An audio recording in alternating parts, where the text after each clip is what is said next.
जब ये 2.5 किलो का हाथ किसी पर पड़ता है ना, तो आदमी उठता नहीं, उठ जाता है।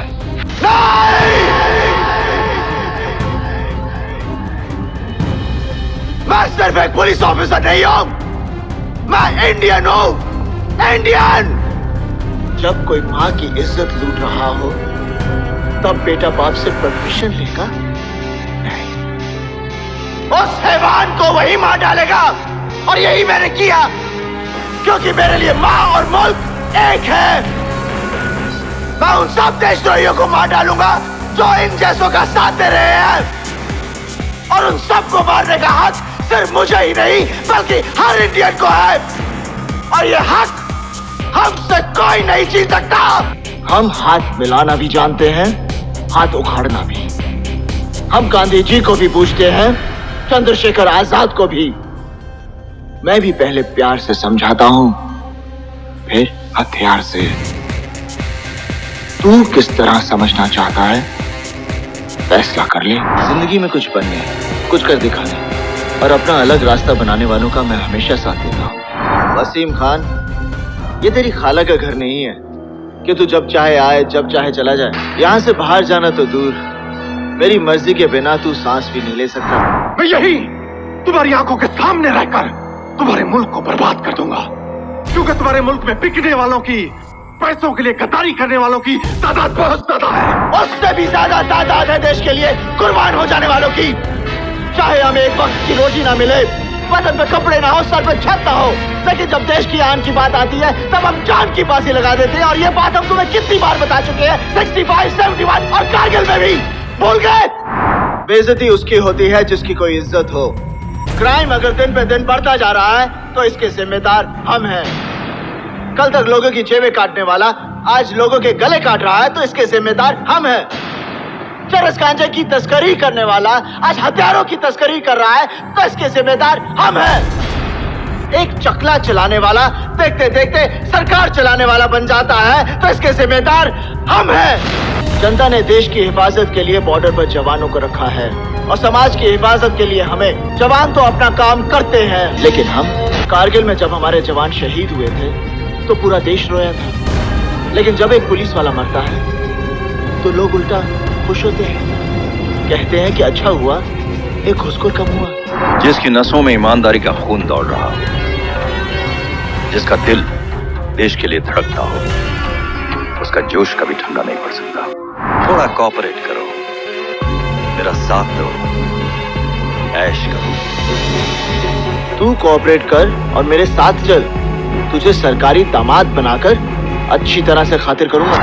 शायद तुम्हें पता नहीं, बड़े बड़े ऑफिसर्स, तुम्हारे सीनियर्स मेरे सामने सर झुकाते हैं। और शायद तुझे ये पता नहीं कि राजशेखर आजाद सिर्फ तिरंगे के सामने सर झुकाता है। शिकारी अपने शिकार के साथ दोस्ती नहीं करते। शंकर सिंघानिया का शिकार करोगे, अपनी मौत को बुलाओगे तुम। ए, चिल्ला मत, नहीं तो अभी का अभी सारा खेल यहीं खत्म कर दूंगा। शिकार करने का बहुत शौक है ना तुम्हें डीसीपी? रुक क्यों गए, आगे बढ़ो। Good morning Shri Krishna Arjun. बहुत जल्दी आप मेरा नाम भूल गए। जी, राजशेखर आजाद है मेरा नाम। आपने डीजीपी सूर्य प्रताप सिंह का खून नहीं किया, उनका वध किया, जैसे अर्जुन ने कुरुक्षेत्र में कौरवों का वध किया था। वहाँ अर्जुन ने जब सामने अपने लोगों को देखा और धनुष रख दिया तो श्री कृष्ण ने उन्हें समझाया था। लेकिन इस कुरुक्षेत्र में तो श्री कृष्ण भी आप हैं और अर्जुन भी। उस कुरुक्षेत्र में एक तरफ पांडव थे और दूसरी तरफ कौरव, लेकिन इस कुरुक्षेत्र में चारों तरफ कौरव हैं और बीच में हैं अकेले आप। हाँ तो डीसीपी आजाद साहब, शंकर सिंघानिया जी आपको आतंकवादी लगते हैं। आपको गांधीवादी लगते हैं। गवाह खरीदने और बेचने का धंधा आप जैसे कानून के दलाल करते हैं। जबान संभाल के जवाब दीजिए डीसीपी साहब। दिमाग ठिकाने रख कर सवाल कीजिए वकील साहब। डीसीपी आजाद, पहचाना मुझे?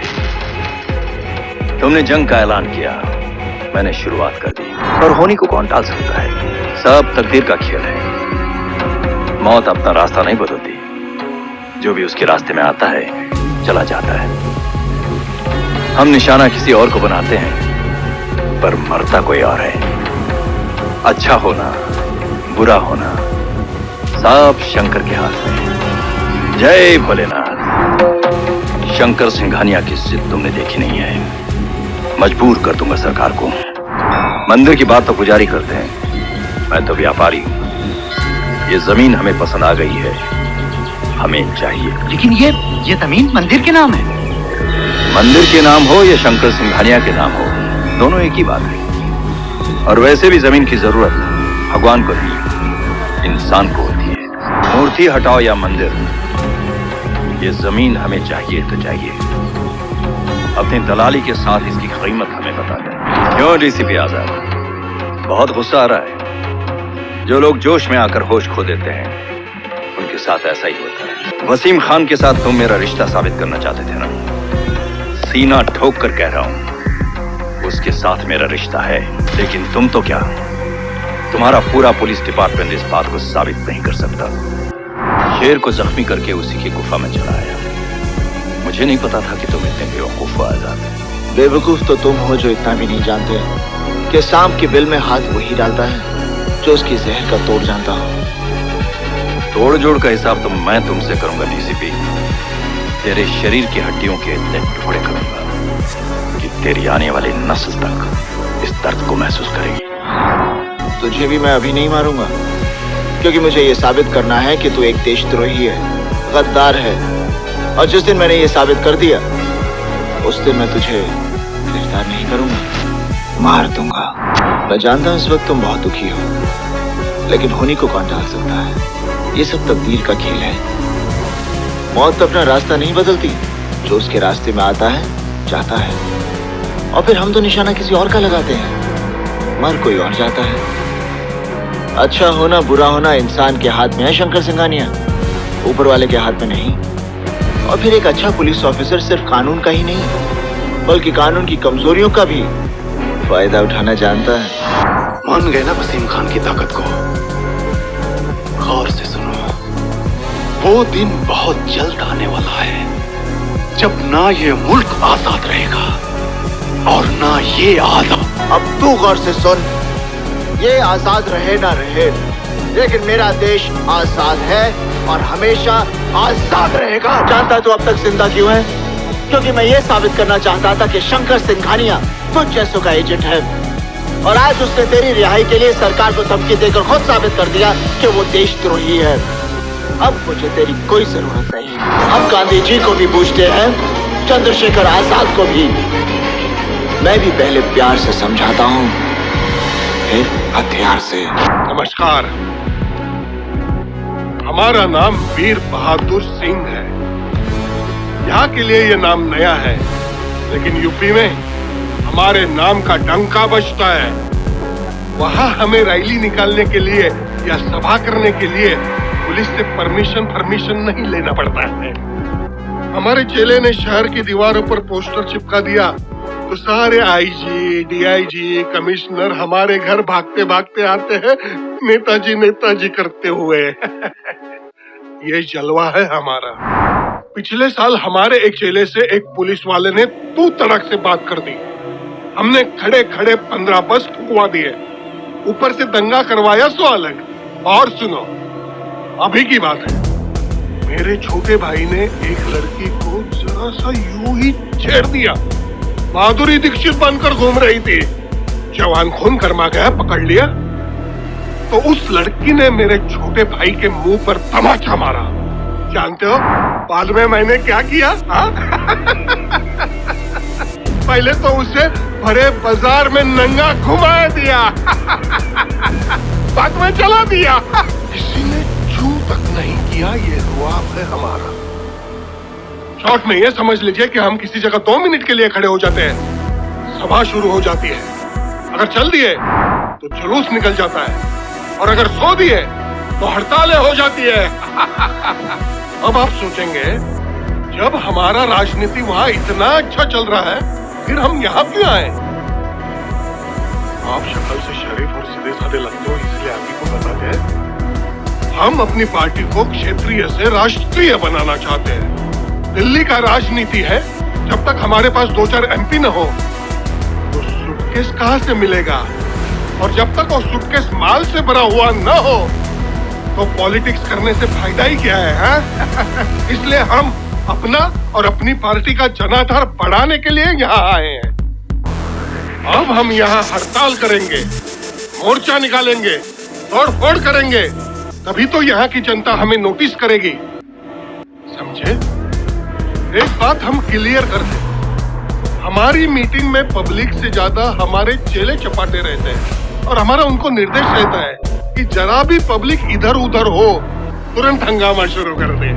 इसलिए जितना ज्यादा हो सके उतना सिपाही भेज दीजिएगा, हमारी प्रोटेक्शन के लिए नहीं, आपकी पब्लिक की प्रोटेक्शन के लिए। और हाँ, सब फुल पैंट वाला सिपाही भेजिएगा, महिला पुलिस को मत भेज दीजिएगा। अपने देश को आजाद हुए कितने साल हुए? नहीं मालूम। अपने देश में भाषाएं कितनी बोली जाती हैं? नहीं मालूम। हमारे देश की आबादी क्या है? नहीं मालूम। देश का राष्ट्रगीत क्या है? नहीं मालूम है। जब तुझे इस देश का इतिहास नहीं मालूम, भूगोल नहीं मालूम, कल्चर नहीं मालूम, अपने आप को नेता कहता है? गलती तेरी नहीं है। जिस दिन पहली बार तूने जाति या धर्म का नाम लेकर नारा लगाने के लिए यह हाथ उठाया था ना, उसी दिन कोई पुलिस ऑफिसर तेरा यह हाथ काट देता ना, तो इस तरह तो पुलिस कमिश्नर के ऑफिस में घुसने की हिम्मत नहीं करता। अरे वीर बहादुर जी, अरे धन्यवाद हमारे जो आपके दर्शन हुए। अरे प्रणाम प्रणाम, सब कुशल मंगल है ना? आप भी की तरह हम भी बिहार से महाराष्ट्र में अपनी पार्टी का पांव जमाने के लिए आए हैं। कल से रैली या जुलूस शुरू, कमिश्नर के पास परमिशन लेने आए हैं। आप भी कुछ परमिशन के चक्कर में आए थे का? मिल गया? नहीं मिला तो कोई बात नहीं है, हम है ना, हम दिला देते हैं। मिल गया। मिल गया ना? अब मिलेगा कैसे नहीं? हम लोग देश के इतना बड़ा नेता है, एगो मामूली कमिश्नर हम लोग को परमिशन नहीं देगा? क्या बात कर रहे हैं आप? देगा। देगा? देना पड़ेगा, और नहीं देगा तो छठी का दूध याद दिला देंगे हम। हाँ, अरे ऐसन तैसन कितना कमिश्नर आया, कितना गए, जरा मुहे का मुहे, तुम ठहरो, हम ऐसे गए ऐसे ही आते हैं।